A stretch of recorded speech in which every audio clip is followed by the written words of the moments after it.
Hello, avid readers, book nerds, or casual observers. Welcome to the read-along brought to you by the Lit Round Table. I'm Joseph. And I'm Anna, and this is our read-along of The Stone Sky by N.K. Jemisin. Welcome to week 6. Week 6. You know what's really, what's the word I'm looking for? Like, good for the brain, like something super satisfying. Maybe satisfying is the word I was looking for. Okay. This is week 6, and we're mostly talking about chapter 12, which is really pleasing because 6 goes into 12. And it really, okay, I see. You know what I mean? You know what I'm saying? I understand. Anyway, that's just a silly way of saying we're talking about chapter 12, which is Nathan not alone, and then we've also got Syl Anagist 0. Both of these chapters were wild. I'm glad they were paired together. The sound you just made was like, "Hoa," like Hoa. Hoa. You like... Yeah. Just channeling. Yeah. Oh, I know. Yeah. I suppose we should start with chapter 12, huh? Yeah. Let's do Nasson. Okay. She's made it to Core Point, which is full of stone eaters. Yeah. That's it. And it's where Alabaster was. Right. Yeah. And we get a bunch of weird notes from him, which was jarring to listen to on audiobook. It was. I was like, wait, what's happening? This is clearly not Hoa anymore. And I also am like at first I thought, oh, she's gonna run into Alabaster, which she still might. I think he is probably there, and he's just in like some weird brain soup right now. Yeah, like he's there as a stone eater, I'm sure. Yes. With antimony. Yes. Who is that tuner from, like... Right, we got confirmation of that. That's later, though. That's the next chapter. But yeah, the Alabaster stuff was really interesting. So, we're talking about Nathan or Alabaster first? I feel like Alabaster won't take very long to talk about. Yeah, let's just knock him out real quick. Our man was going nuts. Yeah. And maybe still is. Unsure. He was definitely like hallucinating cyanide and Inan being there with him. This is why I think that he's in like weird brain soup, because he keeps referring... Like, I think that this is him presently as a stone eater, but he is like sorting through memories and things. Oh, maybe. Yeah. But I'm not positive. There was that thing about him, like, writing stuff down, though. I feel like, well, she found some of the things he'd written down. So I feel like it was like a journal. Okay. Maybe. Anyway, it was confusing to know, like, where we were at in the timeline. And I think that's because he's confused. Yeah. Maybe not the best chapter to listen to. No. It was reminding me of the first book. It was reminding me of Lies of Locke Lamora on audiobook. Yeah. In the beginning. Wait, who's talking? Anyway. Yeah. We get to see him descend into mania, and he goes into the hole. Right. It goes even crazier. The whole going to the center of the earth. Only good things happen there. Right. Because he was going crazy, but he was trying to get the pieces pulled together. And he was trying to find someone who was strong enough to do what he needed. And then there's a part where he was like, oh, the node maintainers, but that's awful. They've been through too much. And then it was like, oh, but is this the same thing as, am I just looking for a node maintainer? Well, that's morally bad. And like, right. And just kind of going through this whole cycle of like, what does it mean to use and abuse people? Yeah. And use them as his mental gymnastics, tools. And he lands on like using the Fulcrum, basically. He's like, I'm going to take out Fulcrum and a bunch of Guardians, and I'm going to use the Fulcrum higher-ups to do this. Right. Because they know what they've done, basically. Mm-hmm. And he talks about how when he created the rift and like he kind of opened the obelisk gate, I guess, for like the first trajectory adjustment. So like he like lined the moon up the way it needed to be, and now it's Essen's job to catch it. Right. So right. That's exciting. Also, they have magical beds here. Well, yeah. Yes, apparently. You can wet the bed as much as you want. Yes, this is what Nathan learns while caring for Shafa, who is still in a vegetative state at this point. Although he does wake up, like, so she feeds him, but he doesn't say anything. Oh, right. I forgot about that. Yeah, like he's not comatose, but he's an invalid. Right. He is not... Yeah. He's not capable of speech or anything like that. Yes. So while Hoa's, like, describing this place that Nathan has found herself in, she's surrounded by people that are barely moving. Yeah. And he also has a moment of saying, like, because this is where the Stone Eaters were created. It's also where the Guardians were created, but more on that later. So, that'll come in the next chapter. But, so that was fascinating. Right, because he talks about how Warrant is in Core Point, and that's where,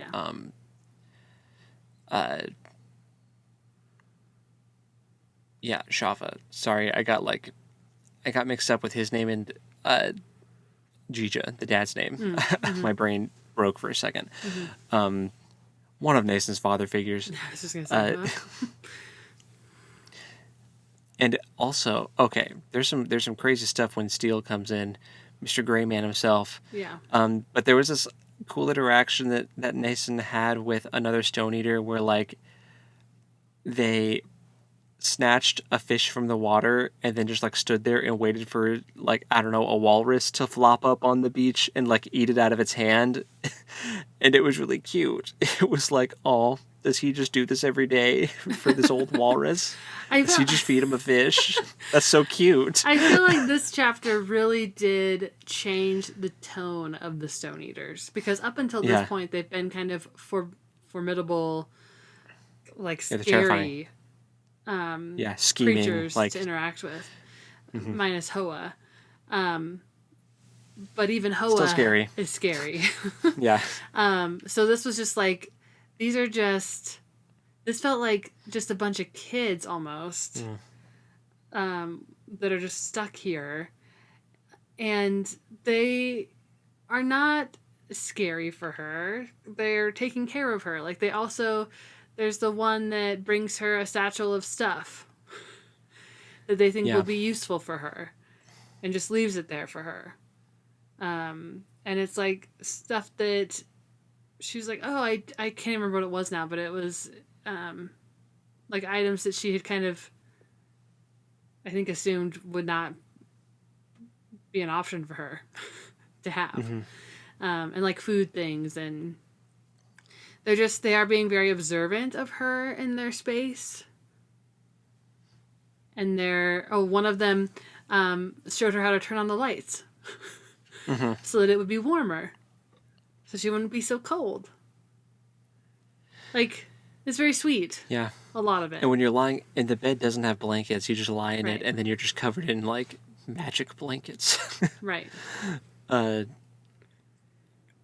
Bizarre. This, like, magical utopia that existed. You know, like, the Stone Eaters, I think, it definitely, like, humanized them a little bit. Yeah. Yeah. They're less scary here. Like, one of them's covered in moss. Like, they haven't moved in 100 years. Yeah. Yeah. Just chilling, man. What a mood. Wish I could just sit by a tree for 100 years and grow moss. Okay. Sounds awesome. Just like scare people when they walk by.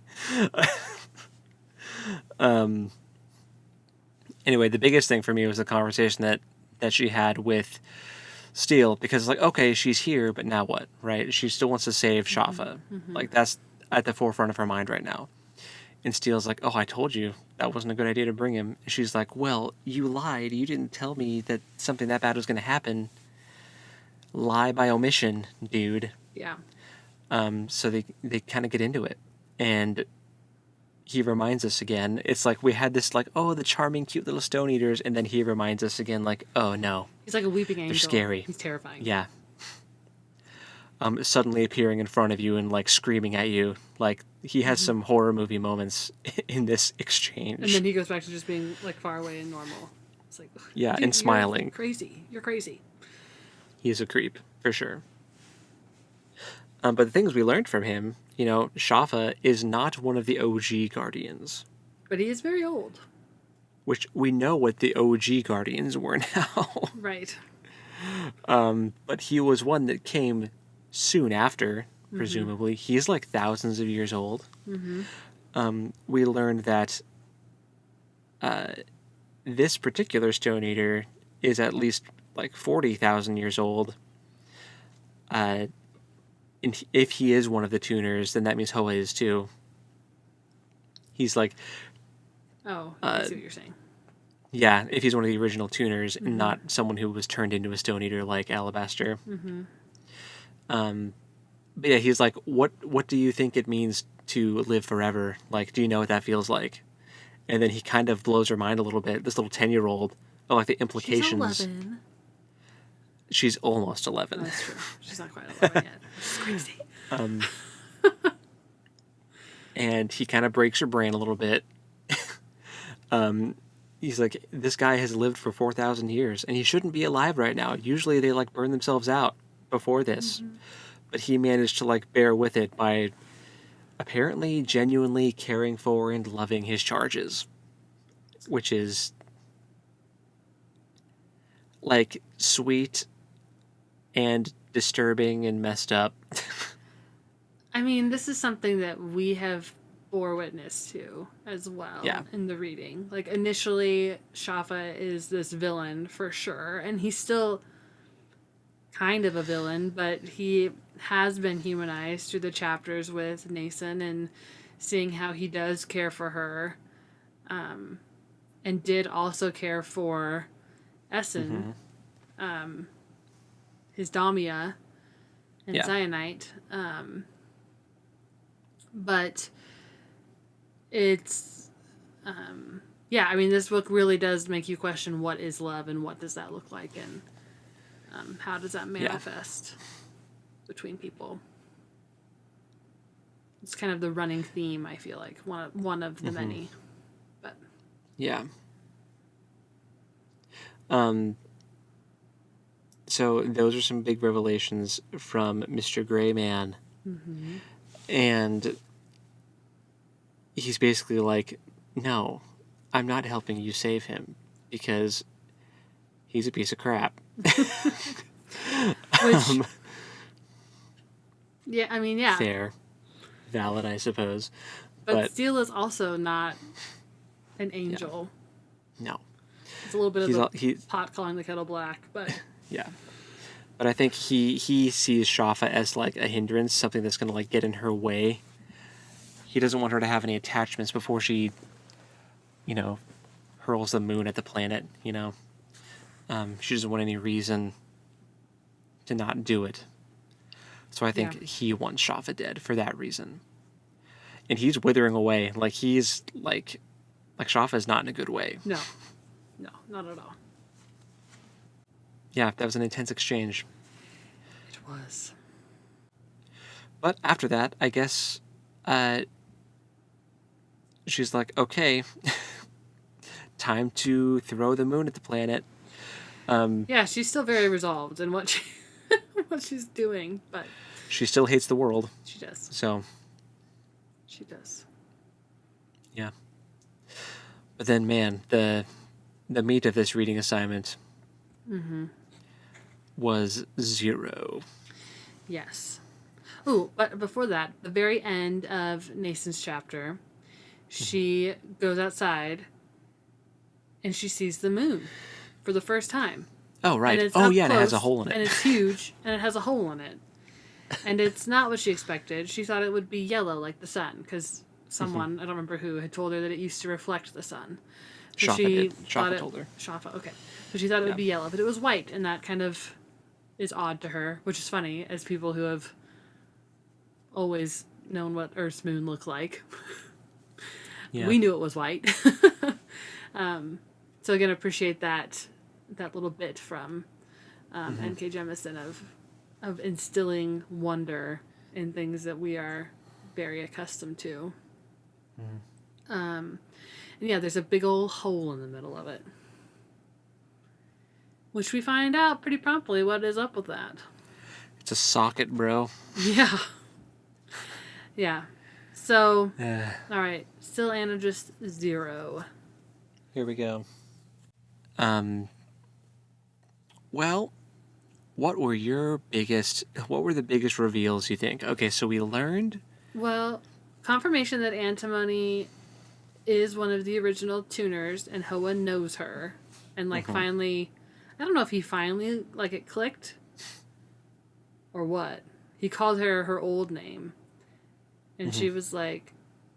And then he was like, or would you rather be called Antimony? And she was like, whatever. I think her first reaction was, oh, was that my name? It's been so long. But, yeah, there's that moment where they're working together-ish, you know? They're like frenemies. Yeah, I mean, I think they're well, now after having read this chapter, I think that they have a... I don't even know if I want to call it guilt over what happened. I don't know that it is guilt. But, there's definitely a shared trauma. I mean, Hoa speaks about, atoning for what he did. Yeah. Or trying to, anyway. Right. So I think he at least has some guilt. Yeah. Not sure about the rest, but... Yeah, I understand what you're saying. And I think you're right. I think there is some guilt there. But I think also he probably feels like he didn't have a choice either. And that he made the best choice that he thought he could in that moment where everything was happening so fast. So the biggest shock was that they actually go to the moon and there's inhabitants on the moon. You got a space station up there. Yeah, I was not expecting that at all. It reminded me a little bit of Critical Role. We're going to the moon. Yeah. And there's people there already. And we also find out that they have mined a large metal core piece from the Earth and put it on the moon. And so Hoa, this is revealed to him, and he is immediately like, "Oh, that is bad. That was bad." He can immediately feel the malice oozing off of this core stone. And what does he say? He says something like, "That will." Oh, what did he say? And Galad is annoyed because he's like, "You're being weird."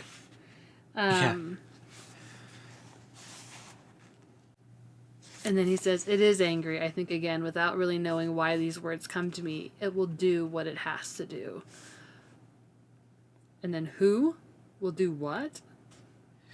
And then he just kind of shakes it off. And holy buckets. Wowza. Well, because basically that was a chunk of the core of the planet. You guys, you actually stole a piece of Father Earth.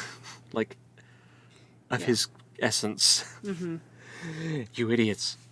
And now you've drilled a hole, and now you're trying to leech off of him and just suck the planet dry.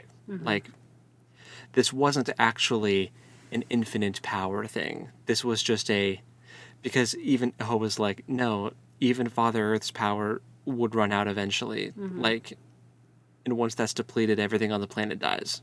Like, right. It may seem infinite for the short human lives, which is something else that they talk a lot about. And this is the way that the Earth observes humans as just fragile little short-lived beings, and somehow they keep persisting. But they don't have any concept for time the way that Father Earth does. Yeah. And he doesn't see any difference between humans. He just sees them all as humanity. Yeah, but basically, like, so we learned about, okay, refocusing. So we learned about the hole, like why the hole in the moon is there. It's a socket. There was like a moon obelisk thing. Yeah. We learn about the plan of the tuners, where they're like, okay, well, they were expecting Kalenli to be there to be like the Onyx. The Onyx, yeah. But then she wasn't. And Gallus like, whatever, do it, man. She's pregnant. Yeah. Did they tell us who she's pregnant with? Well. Or whose baby? I was going to ask you that, because Okay. I don't think they said who the dad was. Okay, I also did not get that. But, yeah, that was another lore drop towards the end there. Her descendants. But, yeah, the tuners have a plan, and they basically sabotage it in a way that pretty much destroys civilization.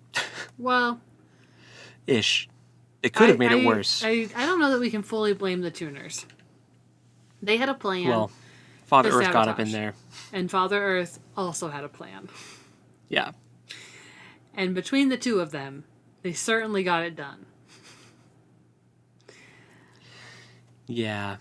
Like, Father Earth was also trying to gain control of the system, the ghost in the machine. They kept saying, I was like, oh, that's so creepy. Yeah.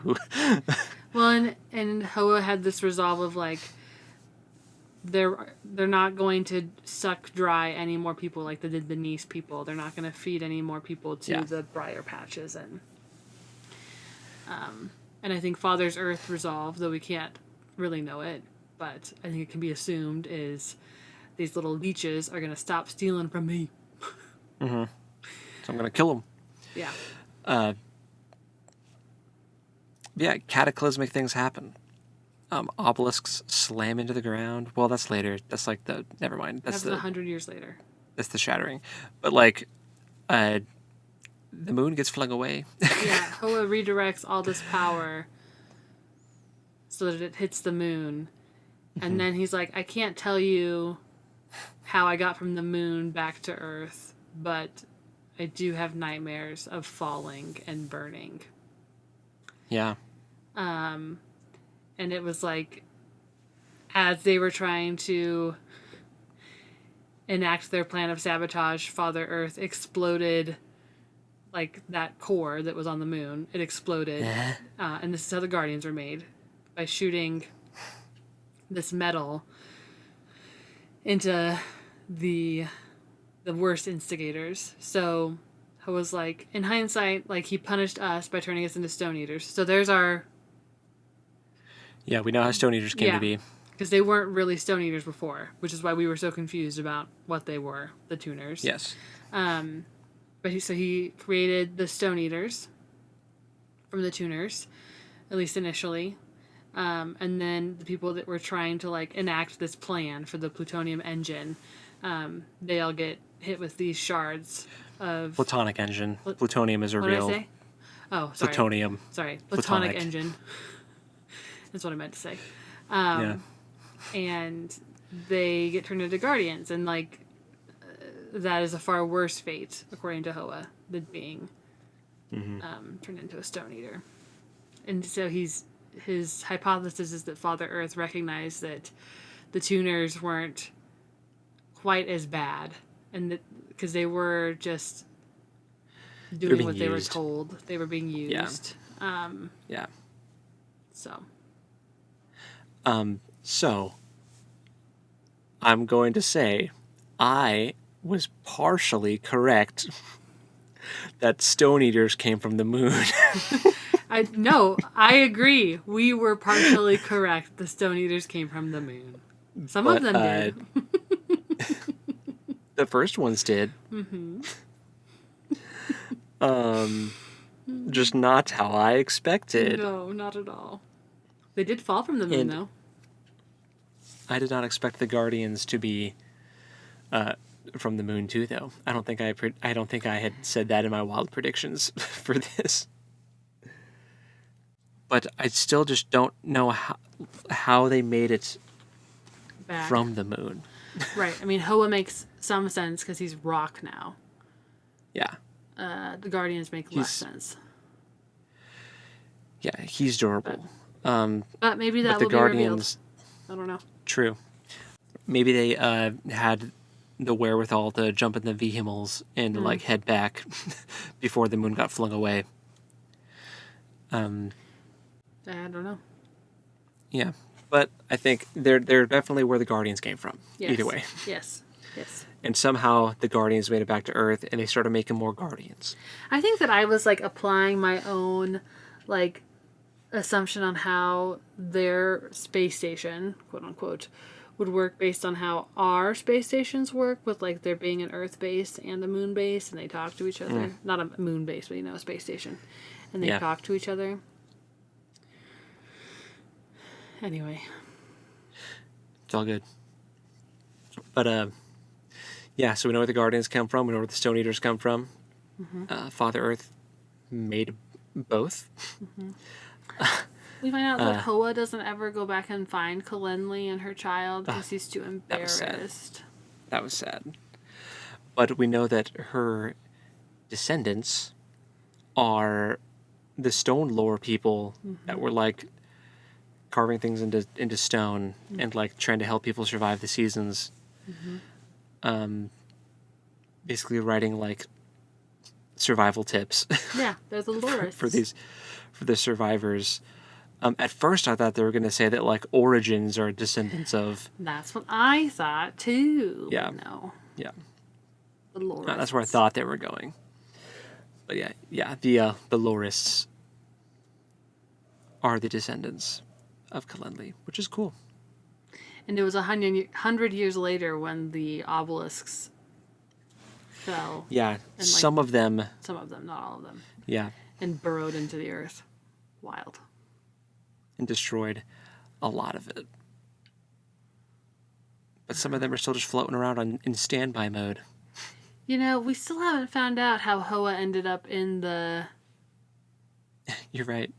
We don't know how he ended up in an obelisk. I wonder, maybe someone's made maybe there's a YouTube video once this is over. I mean, we'll see if it gets revealed, but maybe someone will do like a deep dive. Yeah. And answer all the questions. But I don't know about the Hoa thing, but maybe it's still coming. Maybe. He said he pissed off the wrong origin. So like during the shattering? I don't know. That's a long time to be in an obelisk. Seems like he was around for more of Earth's history than that. Now that we have a grasp on how long it's been. But man, as after it was over, I'm like, oh, my brain hurts. There's so much happened. Yeah. It was really good. Yeah, for sure. I was listening to it on my way to and from work, and I was like, oh my gosh, the whole time, both ways. So. Crazy. So much information. I'm learning so much. And the next one's just going to be even crazier. Now we finished the book, yeah? Yep. That's the next... Yep. Yeah. You do. So, speaking of We're finishing the book next time, guys, which means the read-along for the next read-along you need to vote for if you're a member of our Patreon. Sorry, words are hard. We keep forgetting to mention this at the top of the episodes. Yeah. Your options for the next read-along are the Star Touch. Tress of the I'm Emerald just Sea. gonna do titles because the author names screw me up. They're in the description. I feel bad for mispronouncing names. Anyway, we've got the Star-Touched Queen. We've got the Winter King, and Tress of the Emerald Sea. Those are your 3 options. Yes. Go become a patron and vote it up.